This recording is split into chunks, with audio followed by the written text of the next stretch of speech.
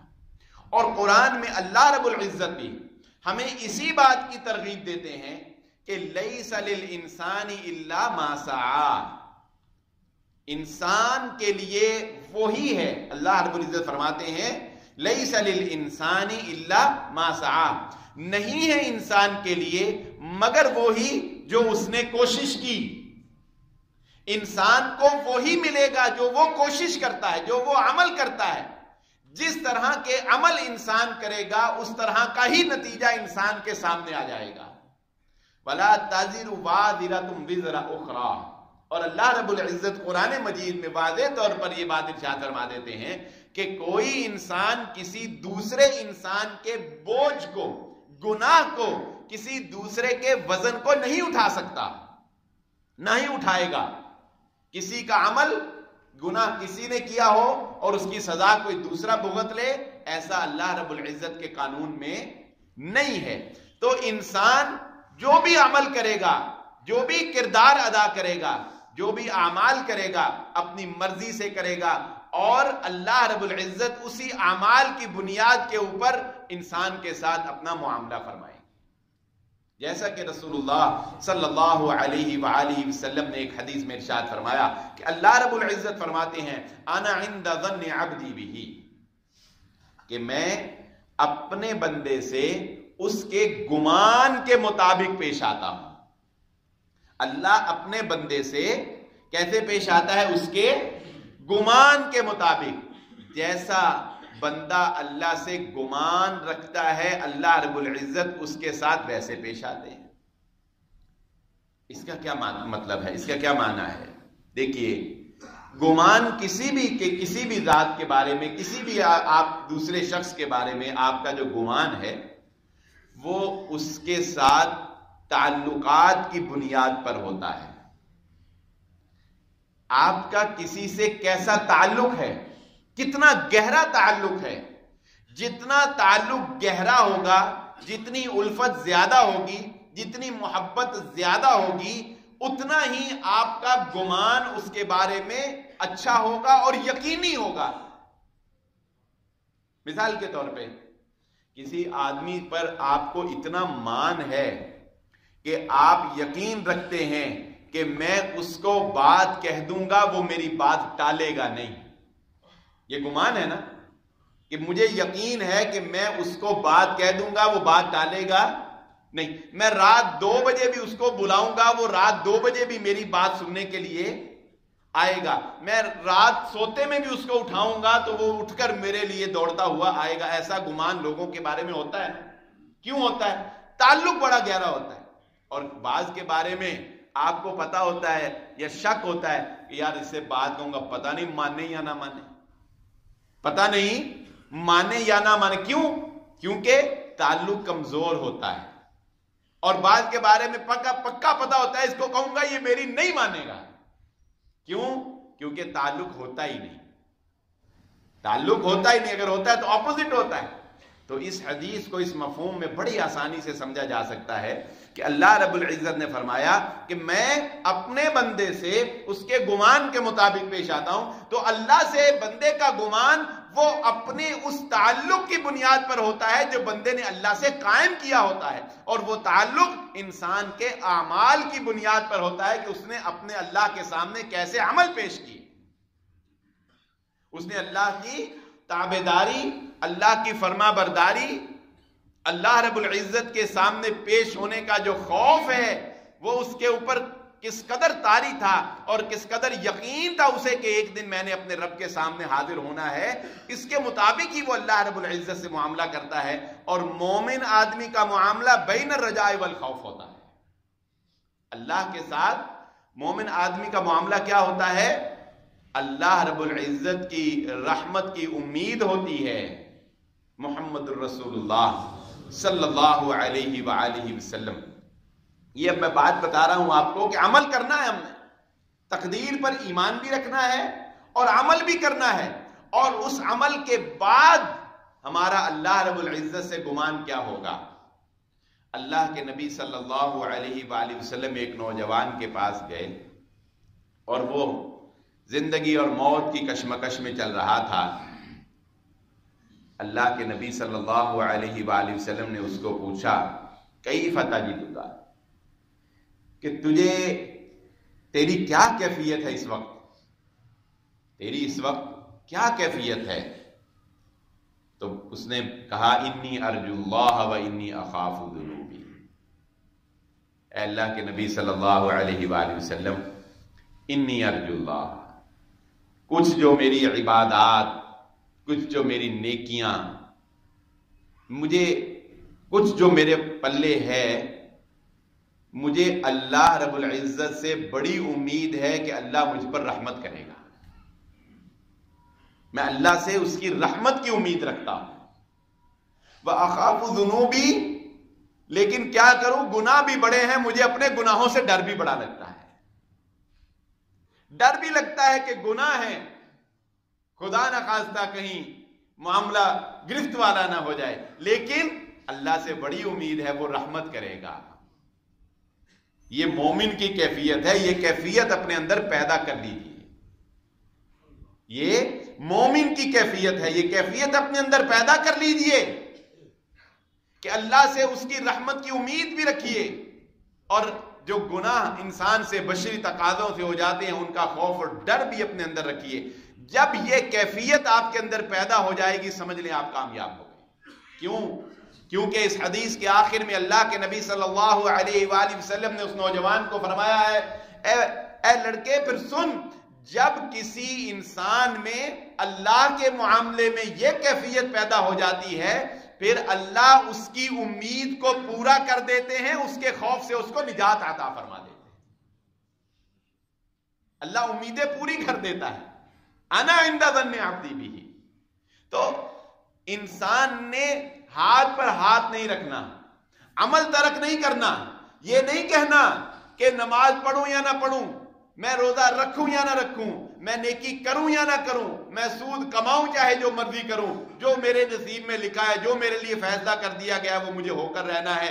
یا یہ سمجھ لینا کہ میرے اوپر تو بس جنت کی مہر لگ گئی ہے، میں پکا جنتی ہی جنتی ہوں. جو یہودیوں کا عقیدہ تھا کہ وہ اپنے آپ کو اللہ رب العزت کی لاڈلی قوم سمجھتے تھے، اور اللہ نے ان کے لاڈ لڑائے بھی بہت ہیں. اللہ نے لاڈ کیے ہیں ان کے ساتھ، لیکن وہ کیا سمجھ بیٹھے، وہ اپنے آپ کو جنت کا وارث سمجھ بیٹھے. چونکہ ہم یہودی ہیں، چونکہ ہم بنی اسرائیل ہیں، چونکہ ہم اللہ کی لاڈلی قوم ہیں، چونکہ اللہ نے ہمارے ساتھ بڑی محبت کی ہے، بڑے لاڈ لڑائے ہیں، اور فضلتکم علی العالمین، اور ایک وقت کے لیے ہمیں جہان والوں پر فضیلت حاصل رہی ہے، لہذا وہ کہتے ہیں کہ ہم اول تو جہنم میں، اول تو چلے جائیں گے ہی نہیں، ہم جہنم میں نہیں جا سکتے، ہم جنت کے وارث ہیں. اور اگر ہم جہنم میں گئے بھی تو وہ چند دن کے لیے جانا ہوگا، اور اس کے بعد جو ہے وہ ہم جنت کے اندر آ جائیں. تو مومن آدمی اس بنیاد کے اوپر گناہ نہیں کر سکتا کہ خیر ہے میں سود کھاتا رہوں، خیر ہے میں رشوت لیتا رہوں، بلا آخر جو ہے کوئی بات نہیں، خیر ہے میں کرتا رہوں، بلا آخر جو ہے وہ میں نے جنت میں چلے ہی جانا ہے، بلا آخر میں نے چھوٹ ہی جانا ہے. اس بنیاد کے اوپر انسان گناہ نہیں کر سکتا ہے. گناہ ہو جانا ایک الگ بات ہے. گناہ دیدہ دانستہ کرنا اور یہ سوچ کر کرنا کہ بعد میں توبہ کر لوں گا، پہلے گناہ کر لیتا ہوں، یہ کوئی توبہ نہیں ہوتی.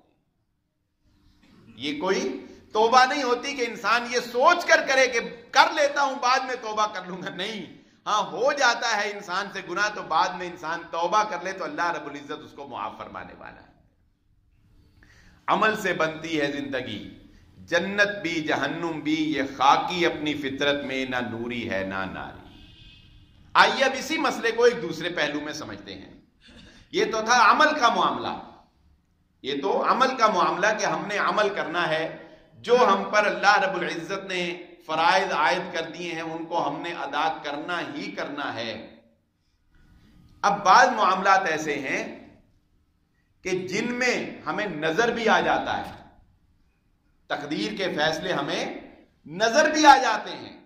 مثال کے طور پہ یہ جملہ آپ نے اکثر شادی کارڈ کے اوپر لکھا ہوا دیکھا ہوگا، جوڑے آسمانوں پر بنتے ہیں ان کو تلاش زمین پہ کیا جاتا ہے۔ یہ جملہ آپ نے دیکھا تھا، اکثر کارڈوں کے اوپر لکھا تھا، جوڑے آسمانوں پر بنتے ہیں انہیں تلاش کہاں کیا جاتا ہے؟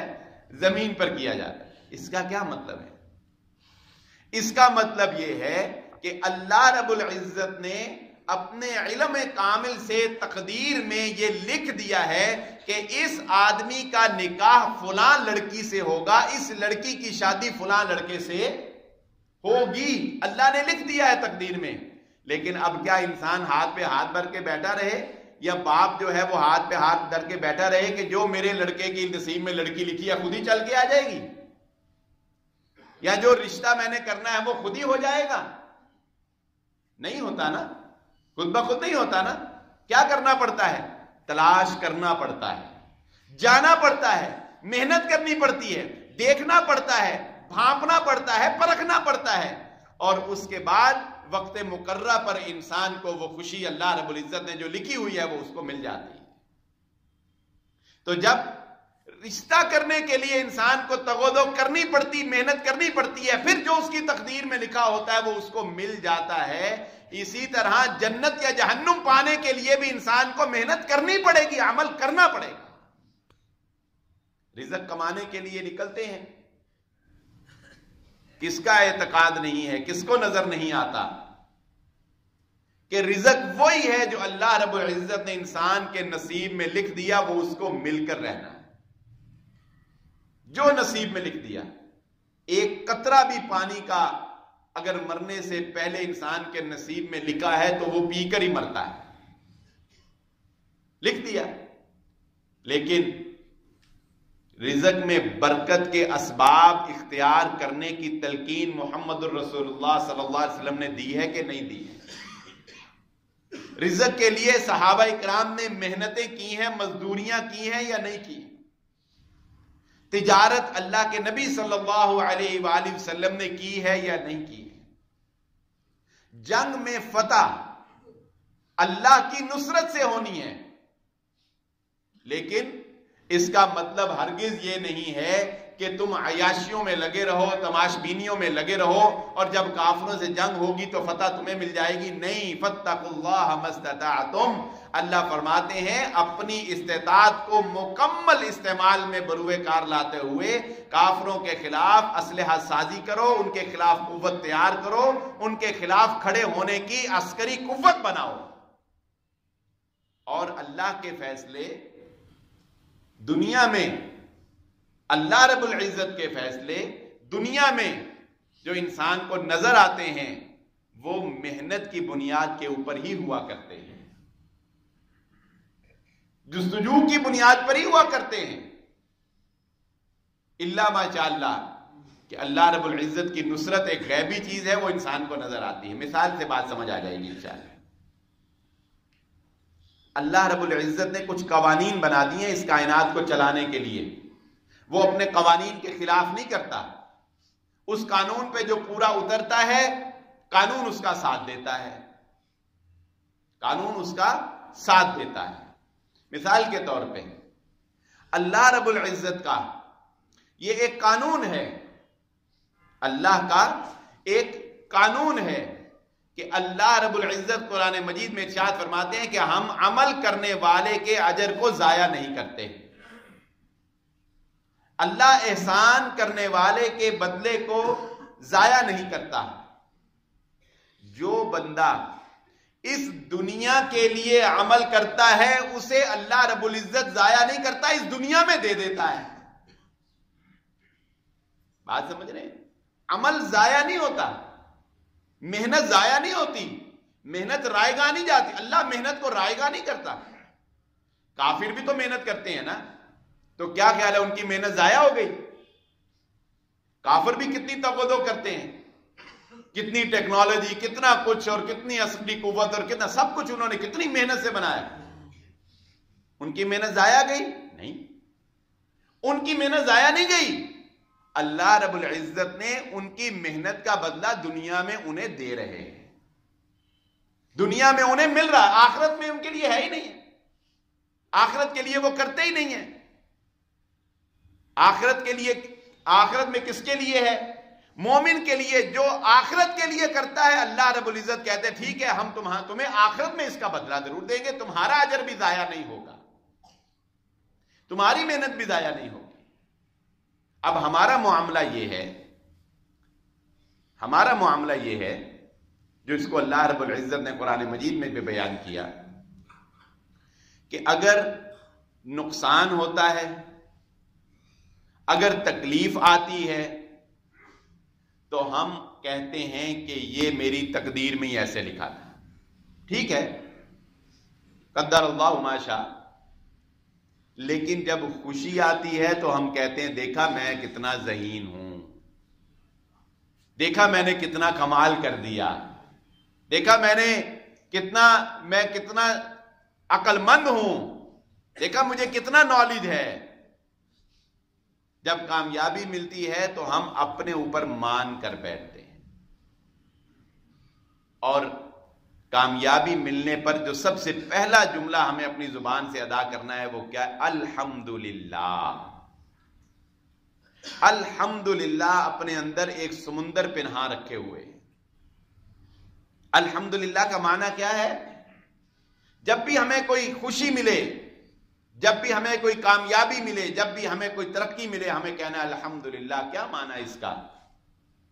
وہ معنی مومن آدمی کے ذہن میں پنہا ہوتے ہیں، چھپے ہوئے ہوتے ہیں. اس کا معنی یہ ہوتا ہے کہ میں نے جو کمال حاصل کیا ہے اس میں میرا کوئی کمال نہیں.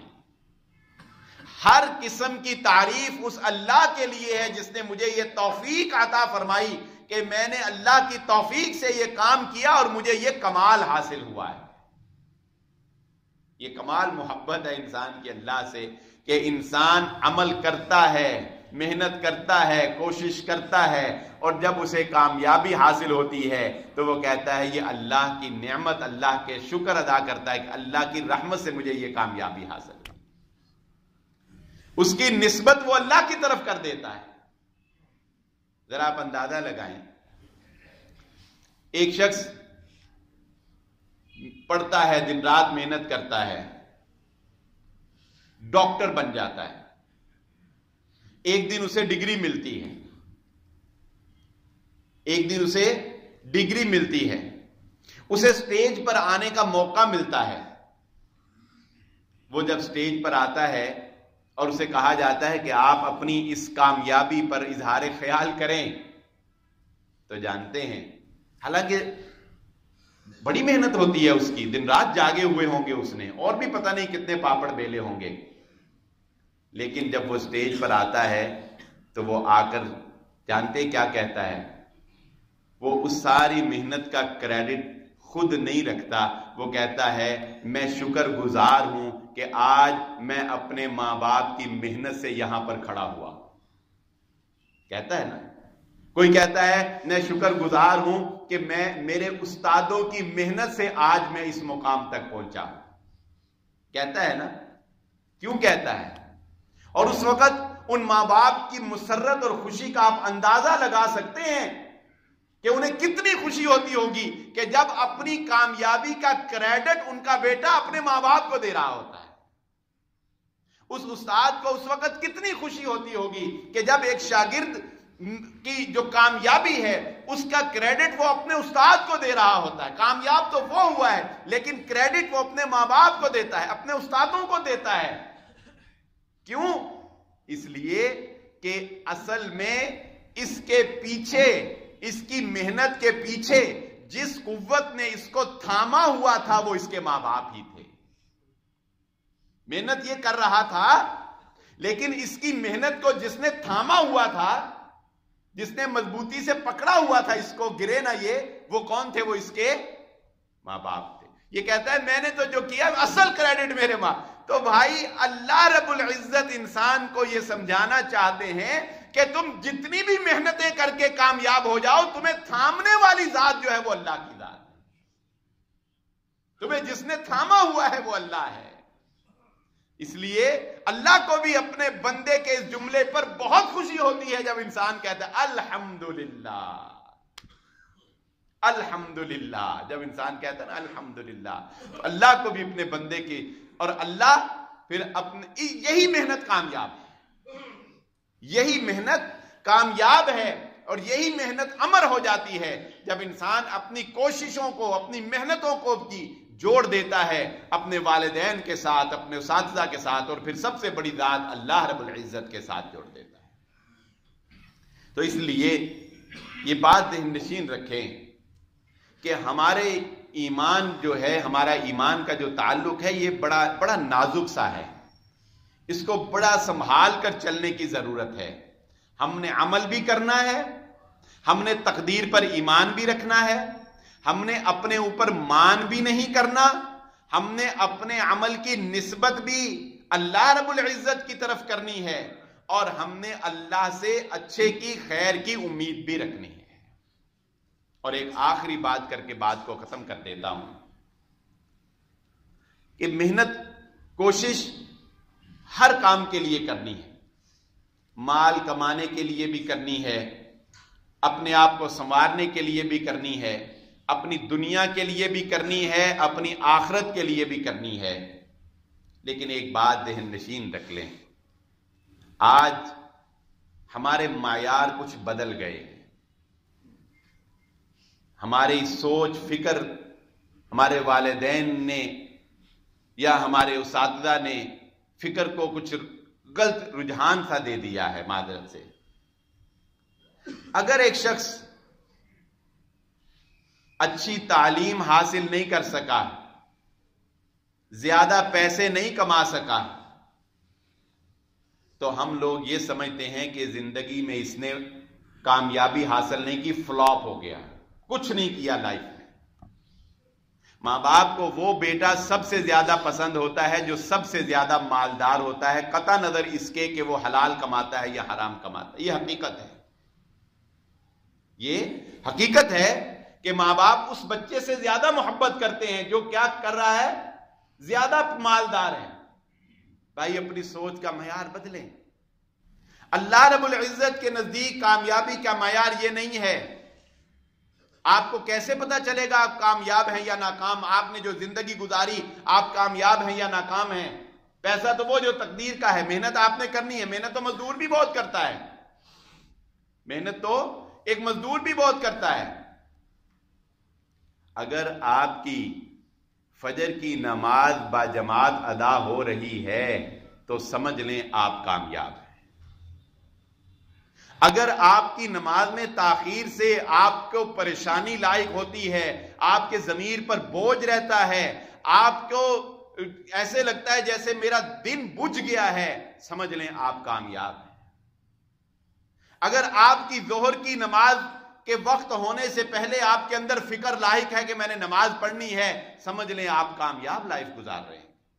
کوئی بات نہیں اگر آپ مال نہیں کما سکے، کوئی بات نہیں اگر آپ ڈاکٹر نہیں بن سکے، اگر آپ انجینئر نہیں بن سکے، صلاحیت نہیں تھی آپ میں، اگر آپ اچھے کاروباری نہیں بن سکے، کوئی بات نہیں، فکر نہ کریں، مایوس نہ ہوں۔ اگر قرآن پڑھنے میں مزہ آ رہا ہے نا، سمجھ لو اللہ نے تمہارے ساتھ محبت کی ہوئی ہے۔